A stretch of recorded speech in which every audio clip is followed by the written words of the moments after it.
ओम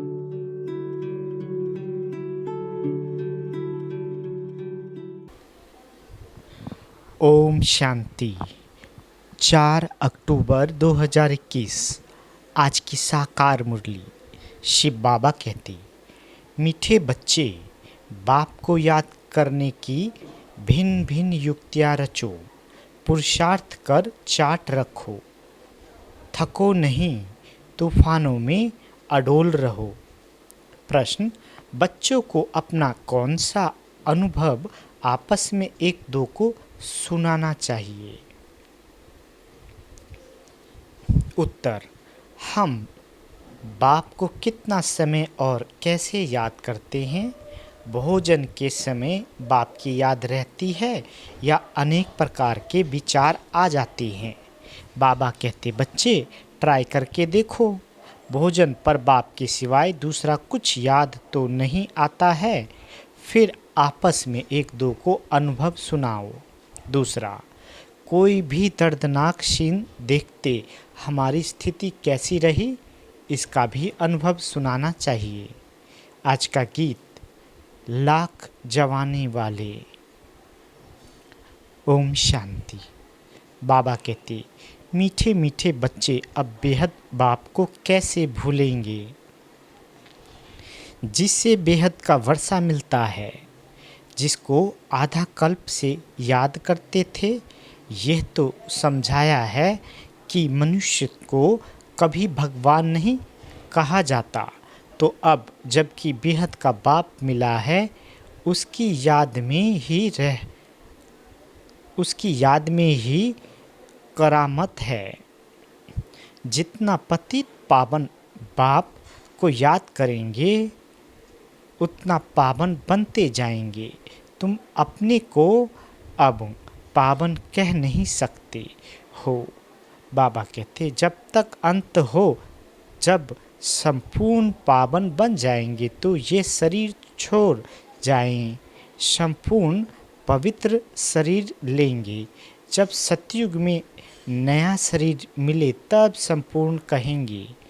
फिर रावण का खात्मा हो जाता है। सतयुग में रावण की एफिजी नहीं बनाई जाती है। बाबा कहते, तो तुम बच्चे जब बैठते हो, चलते फिरते हो, तो बुद्धि में ये याद रहे, अब हमने 84 का चक्र पूरा किया है। फिर नया चक्र शुरू होता है, वह है ही नई पवित्र दुनिया, नया भारत, नई दिल्ली।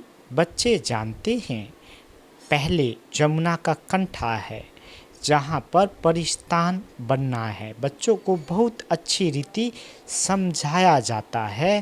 पहले तो बाप को याद करो। भगवान बाप पढ़ाते हैं, वही बाप टीचर गुरु है। ये भला याद रखो, बाबा ने ये भी समझाया था कि तुम बाजोली खेलते हो, वर्णों का चित्र भी बहुत ज़रूरी है। सबसे ऊपर है शिव बाबा, फिर चोटी ब्राह्मण। ये समझाने के लिए बाबा कहते हैं। अच्छा, ये बुद्धि में रखो कि हम 84 जन्मों की बाजोली खेलते हैं। अब संगम है, बाप जास्ती समय नहीं रखते हैं, फिर भी 100 वर्ष तो लगते हैं। उथल पाथल पूरी हो, फिर राज्य शुरू हो जाता है।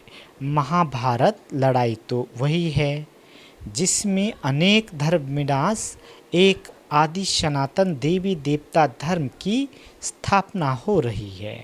तुम्हारी कलाबाजी तो वंडरफुल है।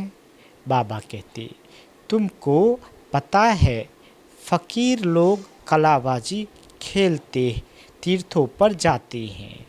मनुष्य की बुद्धि तो रहती है ना, तो उन्हों को कुछ न कुछ दे देते हैं। परवरिश होने की होती रहती है, क्योंकि ऐसे मनुष्य अपने साथ क्या उठाएंगे। बाबा तो इन सब बातों का अनुभवी है। बाबा ने अनुभवी रथ लिया है, गुरु भी किए, देखा भी, बहुत कुछ तीर्थ भी किए हैं। अब बाबा कहते हैं, बाजोली तो याद कर सकते हो, हम अभी ब्राह्मण हैं, फिर देवता, क्षत्रिय, वैश्य, शूद्र बनेंगे। ये है हमारी भारत की बात। बाप ने ऐसे समझाया है, और धर्म तो जैसे वाई प्लाट है। बाबा कहते, बाप ने तुमको ही तुम्हारे 84 जन्मों की कहानी बताई है। सेंसिबल जो है वह हिसाब से समझ सकते हैं।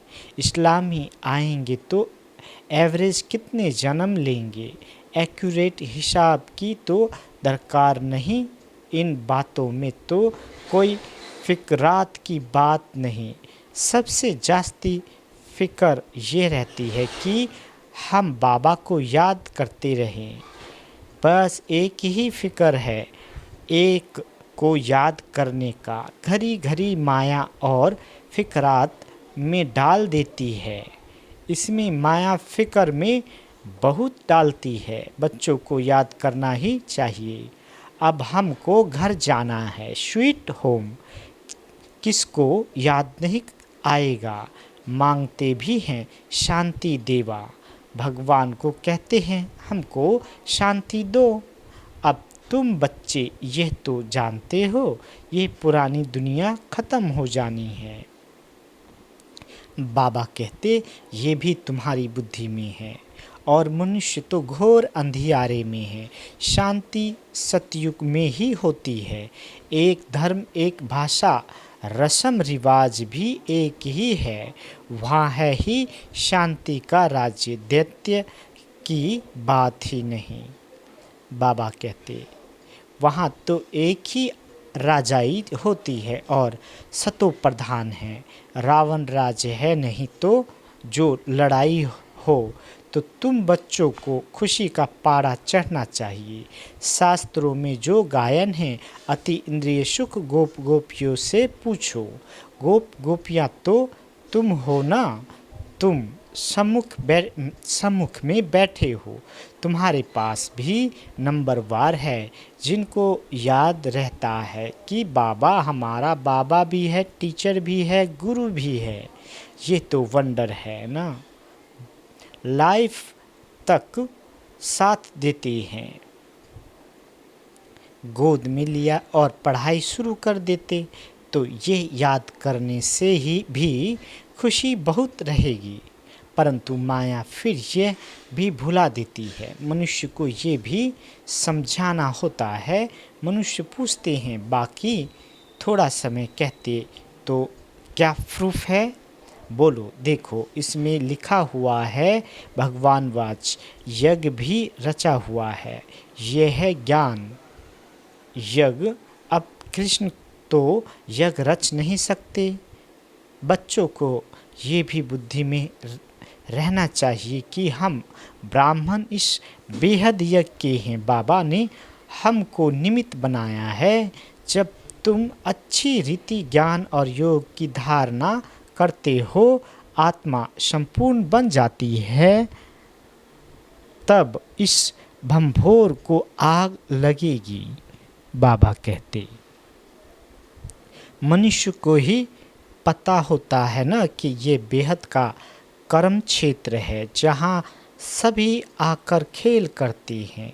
बनी बनाई बन रही, अब कुछ बनने का नहीं।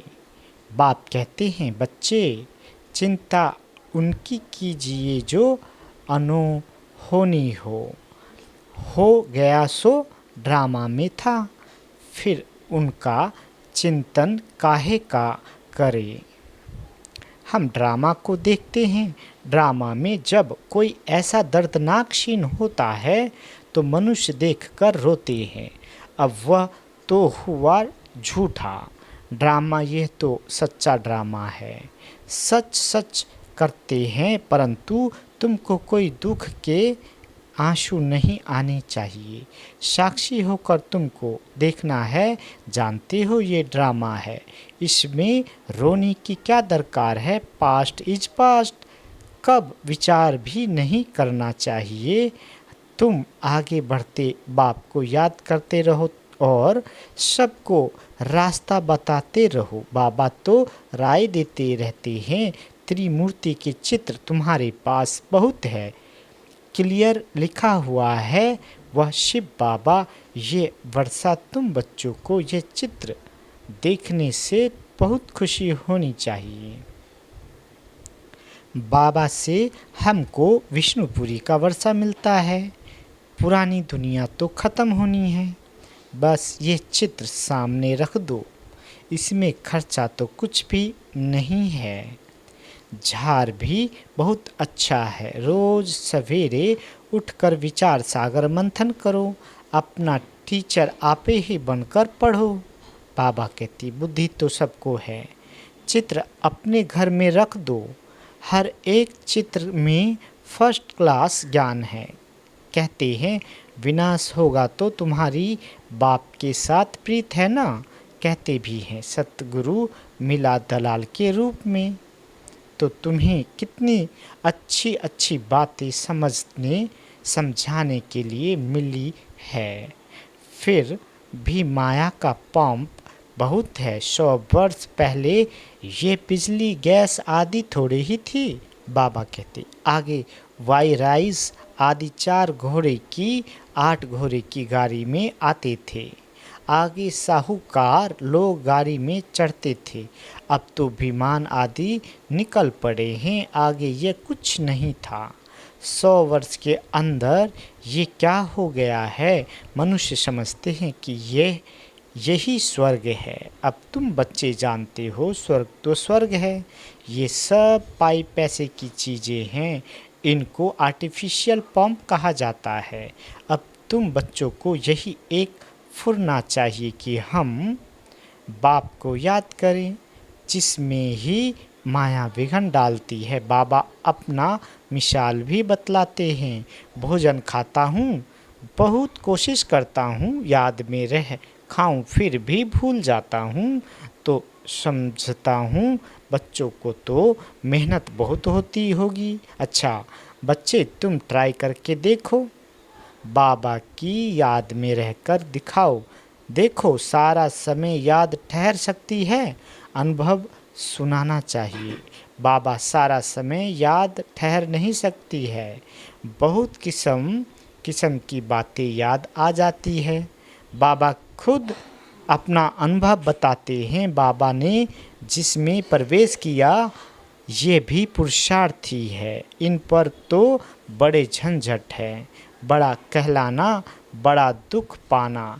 कितने समाचार आते हैं, विकारों के कारण कितना मारते हैं, घर से निकाल देते हैं। बच्चियाँ कहती है मैं ईश्वर की शरण में आई हूँ, कितने विघ्न पड़ते हैं, कोई के पास शांति नहीं है। तुम बच्चों को आखिर खातिरी है, अभी पुरुषार्थ कर श्रीमत पर चल, शांति में चलते हो।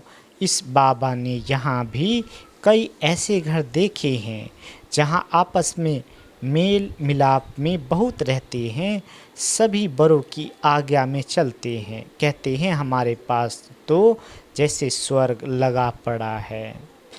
अभी बाबा तुमको ऐसे स्वर्ग में ले जाते हैं जहाँ सब प्रकार के सुख है, देवताओं का 36 प्रकार का भोजन गाया हुआ है। अब तुम स्वर्ग का वर्षा बाप से लेते हो, वहाँ तो कितने स्वादिष्ट वैभव खाते रहेंगे और पवित्र होंगे। अब तुम उस दुनिया के मालिक बनते हो, राजा रानी प्रजा में फ़र्क होगा ना। आगे राजाएं लोग बहुत भवके में रहते थे, यह तो ठहरे पतित और रावण के राज्य में। तो विचार करो सतयुग में क्या होगा। सामने चित्र लक्ष्मी नारायण के रखे हैं, कृष्ण के लिए झूठी बातें लिख बदनामी कर दी है, झूठ माना झूठ, सच की रत्ती नहीं। अब तुम समझते हो हम स्वर्ग के मालिक थे, फिर 84 जन्म ले बिल्कुल शूद्र बुद्धि बन गए हैं, क्या हाल हो गया है। अब फिर पुरुषार्थ कर क्या बनते हो? बाबा पूछते भी हैं ना कि तुम क्या बनेंगे, तो सब हाथ उठाते हैं, सूर्यवंशी बनेंगे। हम तो माता पिता को पूरा फॉलो करेंगे, कम पुरुषार्थ थोड़े ही करेंगे, सारी मेहनत याद और आप समान बनाने पर है। इसलिए बाप कहते हैं जितना हो सके सर्विस करना सीखो। हाँ, बहुत सहज है, बहुत सहज। ये शिव बाबा, ये विष्णु, पूरी लक्ष्मी नारायण का राज्य होगा, ये तो बहुत अनुभवी है। बाबा कहते सीढ़ी पर तुम समझा सकते हो, तुम बच्चों को ये झार चक्र देखने से ही बुद्धि में सारा ज्ञान आ जाना चाहिए। बाबा कहते ये जो लक्ष्मी नारायण है, इन्हों की राजधानी कहाँ चली गई, किसने लड़ाई की जिससे हम हराया? अब तो वह राज्य है नहीं, इन ईश्वरीय बातों को कुछ नहीं जानते हैं। तुम बच्चों को ये भी साक्षात्कार हुआ है कैसे गुफाओं खानियों में से जाकर सोने हीरे आदि ले आते हैं। ये साइंस तुम्हारे सुख के लिए होगी, यहाँ है दुख के लिए। वहाँ एरोप्लेन भी फुल प्रूफ होंगे। बच्चों ने शुरू में ये सब कुछ साक्षात्कार किया हुआ है, पिछाड़ी में भी तुम बहुत साक्षात्कार करेंगे। ये भी तुमने साक्षात्कार किया है। चोर लूटने आते हैं, फिर तुम्हारी शक्ति का रूप देख भाग जाते हैं। वह सब बातें पिछाड़ी की है। चोर लूटने तो आएंगे, तुम बाप की याद में खड़े होंगे तो वह एकदम भाग जाएंगे। अब बाप कहते हैं बच्चे खूब पुरुषार्थ करो, मुख्य बात है पवित्रता की। एक जन्म पवित्र बनना है, मौत तो सामने खड़ा है। कुदरती आपदाएं बहुत कड़ी आएगी, जिसमें सब खत्म हो जाएं। शिव बाबा इन द्वारा समझाते हैं, इनकी आत्मा भी सुनती है। ये बाबा सब बतलाते हैं। शिव बाबा को तो अनुभव नहीं है, बच्चों को अनुभव होता है। माया के तूफान कैसे आते हैं, पहले नंबर में ये है, तो इनको सब अनुभव होगा, तो इसमें डरना नहीं है, अडोल रहना है। बाप की याद में रहने से ही शक्ति मिलती है। कोई बच्चे चार्ट लिखते हैं है फिर बाबा कहती कोई बच्चे चार्ट लिखते हैं फिर चलाते बंद कर देते हैं। बाबा समझ जाते हैं थक गया है। पारलौकिक बाप जिससे इतना बड़ा वर्षा मिलता है, ऐसे बाप को कभी पत्र भी नहीं लिखते हैं, याद ही नहीं करते। ऐसे बाप को तो कितना याद करना चाहिए। शिव बाबा हम आपको बहुत याद करते हैं। बाबा आपकी याद बगैर हम भला कैसे रह सकते हैं। जिस बाप से विश्व की बादशाही मिलती है, ऐसे बाप को कैसे भूलेंगे। एक कार्ड लिखा वह भी तो याद किया ना। लौकिक बाप भी बच्चों को चिट्ठी लिखते हैं। नूरे रतन स्त्री पति को कैसे चिट्ठी लिखती है, यहाँ तो दोनों संबंध है, ये भी याद करने की युक्ति है। कितना मीठा बाबा है। हमसे क्या मांगते हैं, कुछ भी नहीं, वह तो दाता है, देने वाला है ना, यह लेने वाला नहीं। कहते हैं स्वीट चिल्ड्रंस, मैं आया हूँ भारत को खुशबूदार बगीचा बनाकर जाता हूँ। अच्छा, मीठे मीठे सिकील दे बच्चों प्रति माता पिता बाप दादा का याद प्यार और गुड मॉर्निंग। रूहानी बाप की रूहानी बच्चों को नमस्ते। हम रूहानी बच्चों की रूहानी माता पिता बाप दादा को याद प्यार गुड मॉर्निंग और नमस्ते मीठे बाबा नमस्ते। धारणा के लिए मुख्य सार पहला, सूर्यवंशी बनने के लिए माता पिता को पूरा फॉलो करना है, याद में रहने की और आप समान बनाने की मेहनत करनी है। दूसरा, पुरुषार्थ कर श्रीमत पर चल शांत रहना है, बड़ों की आज्ञा माननी है। बाबा वरदान देते, स्वयं को सेवाधारी समझकर झुकने और सर्व को झुकाने वाले निमित्त और नम्रचित भव। बाबा कहते निमित्त उसे कहा जाता जो अपने हर संकल्प व हर कर्म को बाप के आगे अर्पण कर देता है। निमित्त बनना अर्थात अर्पण होना, और नम्रचित वह है जो झुकता है। जितना संस्कारों में संकल्पों में झुकेंगे उतना विश्व आपके आगे झुकेगी। झुकना अर्थात झुकाना, यह संकल्प भी न हो कि दूसरे भी हमारे आगे कुछ तो झुके। जो सच्चे सेवाधारी होते हैं वह सदैव झुकते हैं, कभी अपना रोब नहीं दिखाते। स्लोगन, अब समस्या स्वरूप नहीं समाधान स्वरूप बनूं। अच्छा, ओम शांति।